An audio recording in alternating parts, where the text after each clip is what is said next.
నెల్లూరు నగర కార్పొరేషన్ను రాజకీయ లాభాలంతో విభజించారే తప్ప ఒక పద్ధతి ప్రకారం దీన్ని విభజించలేదని నెల్లూరు రూరల్ వైసీపీ ఇన్ఛార్జ్ ఆనం విజయ్ కుమార్ రెడ్డి ఆరోపించారు. నెల్లూరులో ఆయన మీడియాతో మాట్లాడారు.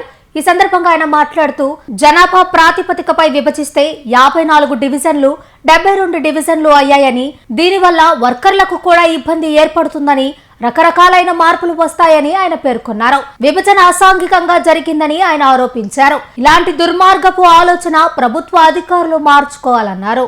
నెల్లూరు నియోజకవర్గం గాని నెల్లూరు రూరల్ నియోజకవర్గంలో గాని దాదాపు 72 డివిజన్లుగా ప్రస్తుతం ఉన్నటువంటి డివిజన్స్ మార్చి కొత్తగా రూపకల్పన చేసి వాటిని ప్రజా సమూహం ముందు పెట్టడం జరిగింది. మరి ఈ పెట్టేటటువంటి కార్యక్రమంలో మ్యాపింగ్ ఇస్తూ సర్వే నెంబర్లను మెన్షన్ చేస్తూ పూర్తిగా ఎక్కడ కూడా ఒక వార్డు నుంచి ఇంకొక వార్డుకి దాటేటప్పుడు అక్కడ ఏ వీధి ఉందనేది కూడా తెలుపకుండా కేవలం సర్వే నెంబర్లు పెట్టడం జరిగింది. రూరల్ నియోజకవర్గంలో దాదాపు 10-12 గతంలో పెద్ద పంచాయతీలుగా ఉన్నటువంటివి పోయినసారి మున్సిపాలిటీలో కలిసిన తర్వాత ఈ రోజు మళ్ళీ వాటిని ముక్కలుగా విడగొట్టి సర్వే నెంబర్లు ప్రచురించి ఆ సర్వే నెంబర్లు పలానా సర్వే నెంబర్ నుంచి నైరుతి దిశగా పలానా సర్వే నెంబర్ వరకు, అక్కడి నుంచి పడమరగా పలానా సర్వే నెంబర్ వరకు అని వివరణ ఇవ్వటం జరిగింది.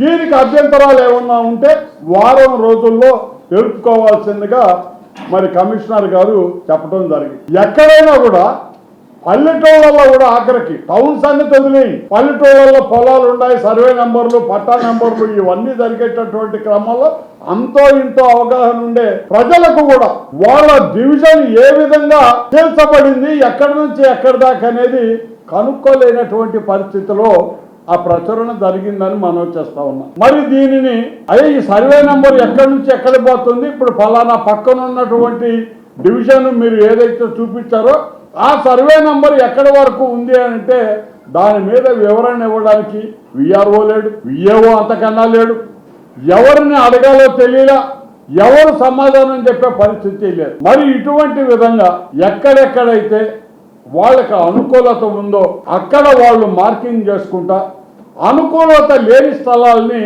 ముక్కలు చెక్కలుగా విభజించి ఈరోజు ఈ కార్యక్రమాన్ని రూపొందించి మేము కొత్త డివిజన్లు పాలనా వ్యవహారానికి అనుకూలంగా ఉంటుంది కాబట్టి మేము 72 డివిజన్లు చేస్తున్నామని ఎంతో ఆర్భాటంగా మరి మా శాసనసభ్యుడు శ్రీధర్ రెడ్డి కావచ్చు, పక్కన ఉన్నటువంటి పొంగూరు నారాయణ గారు కావచ్చు, వీళ్ళందరూ సమావేశం ఏర్పాటు చేసి మున్సిపల్ కమిషనర్ ద్వారా ఇవి ప్రచురించడం జరిగింది. ఒక్కరికన్నా అర్థమయ్యే పరిస్థితి ఉందా దీంట్లో అని అడుగుతాం.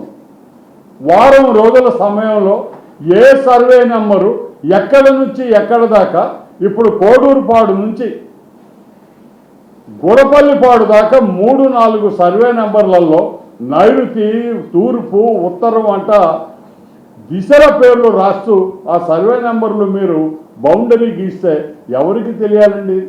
ఎక్కడి నుంచి ఎక్కడికనేది ఆ ప్రాంత వాసులకు కూడా తెలియనటువంటి పరిస్థితి.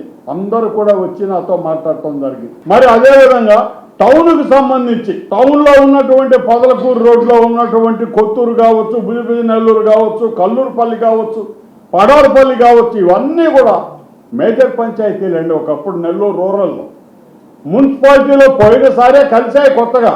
ఇప్పుడు మళ్ళీ పడారుపల్లి 2-3 ముక్కలు చేసేసారు, కల్లూరుపల్లిని అదే విధంగా చేశారు, కొత్తూరు అదే విధంగా చేశారు. పొదలకూరు రోడ్లో ఉన్నటువంటి అసలు వాళ్ళకే అర్థం కావటం లేదు ఎక్కడి నుంచి ఎక్కడ పోతుందో. మరి ఈరోజు ఇటువంటి పరిస్థితి ఉంటే పోయినసారి మేయర్ని నిలబెట్టడానికి 12వ డివిజన్లో ఎటువంటి సంబంధం లేని చింతారెడ్డిపాలెం నుంచి పక్కన 3 పంచాయతీలు ఉన్నాయండి. అప్పుడు పెద్ద చెరుకూరు, అల్లీపురం, గుడపల్లిపాడు ఇవన్నీ దాటిన తర్వాత నవలాకుల తోటలో ఉన్నటువంటి ఒక ఎస్టీ కాలనీని తీసుకొచ్చి ఆ రోజు 12వ డివిజన్లో పెట్టి ఎస్టీకి రిజర్వ్ చేసినటువంటి పరిస్థితి చూసాం. మరి ఈ రోజు కూడా సౌత్ రాజుపాలెం, చింతారెడ్డిపాలెం అనాదిగా ఒక పంచాయతీ అండి. క్లస్టర్ విధానంలో కూడా ఆ రెండు అవిభాజ్యం, ఆ రెండింటికి ఒకే విఆర్ఓ, ఒకే విఏఓ, ప్రతి ఒక్క పరిపాలనా యంత్రాంగం ఆ 2 గ్రామాలు ఒకటిగానే చూశాయి. మరి ఈరోజు చింతారెడ్డిపాలెం ఉంటుంది, దానికి ఉత్తరం రాజుపాలెం ఉంటే దానిని తీసేసి ఇంకొక వార్డులో కలిపారు. ఆ రాజుపాలెనికి ఉత్తరాన ఉన్నటువంటి అల్లిపాలెం లాంటి గ్రామాలని తీసుకొని వచ్చి చింతారెడ్డిపాలెంకి కలుపుతున్నారు. ఏ ఆలోచన అండి? ఏ ఆలోచనతో మీరు ఈ విధంగా చేశారు?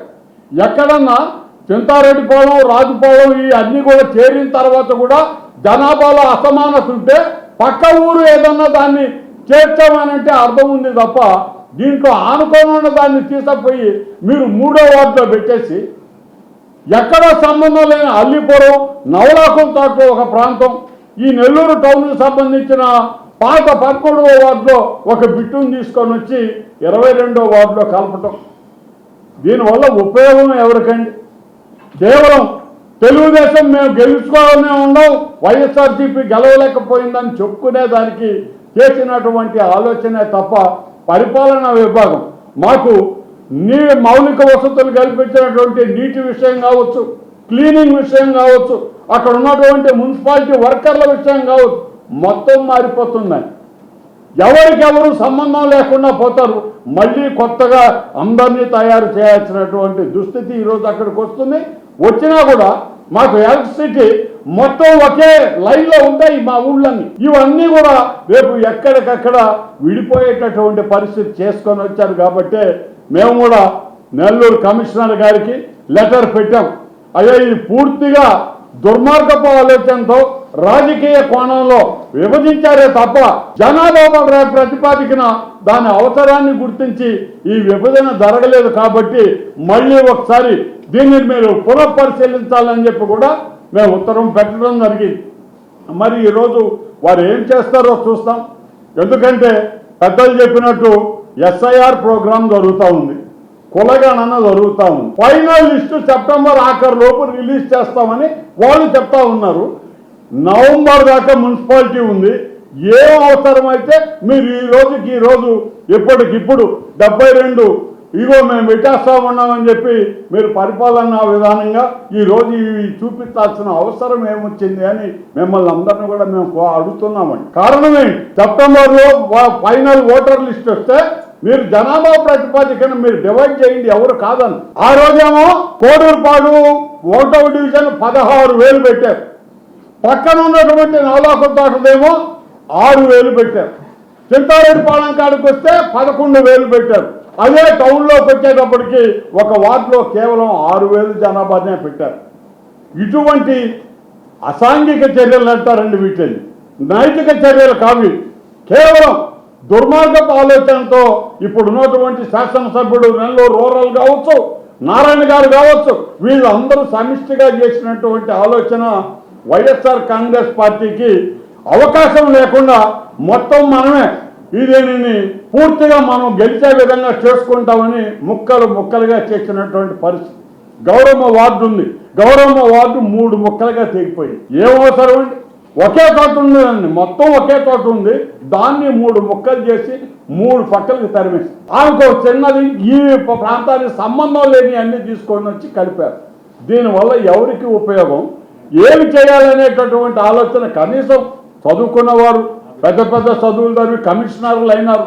ఒక పని చేసేటప్పుడు ఇది ప్రజలు గమనిస్తారు, ప్రజలు అడిగినప్పుడు మనం సమాధానం చెప్పాలి కదా అనే ఆలోచన, ఆ విచక్షణ కూడా లేకుండా ముక్కలు చెక్కలుగా చేసినటువంటి ఈ మ్యాప్ను చూస్తేనే మనకు అర్థమైపోతూ ఉంది.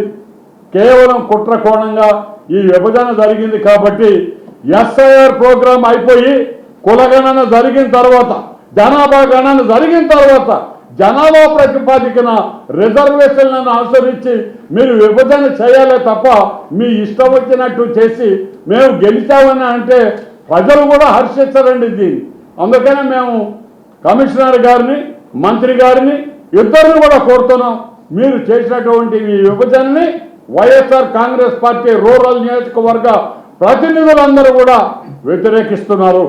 తప్పనిసరిగా మేము న్యాయస్థానం దగ్గరికి వెళ్లాల్సి వస్తే తప్పకుండా వెళ్తాము.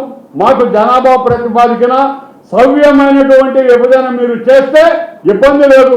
కావాలని పార్టీల పరంగా ఆలోచించి కుట్ర కోణంతో చేస్తే తప్పకుండా మేము వ్యతిరేకిస్తామని చెప్పి తెలియజేస్తూ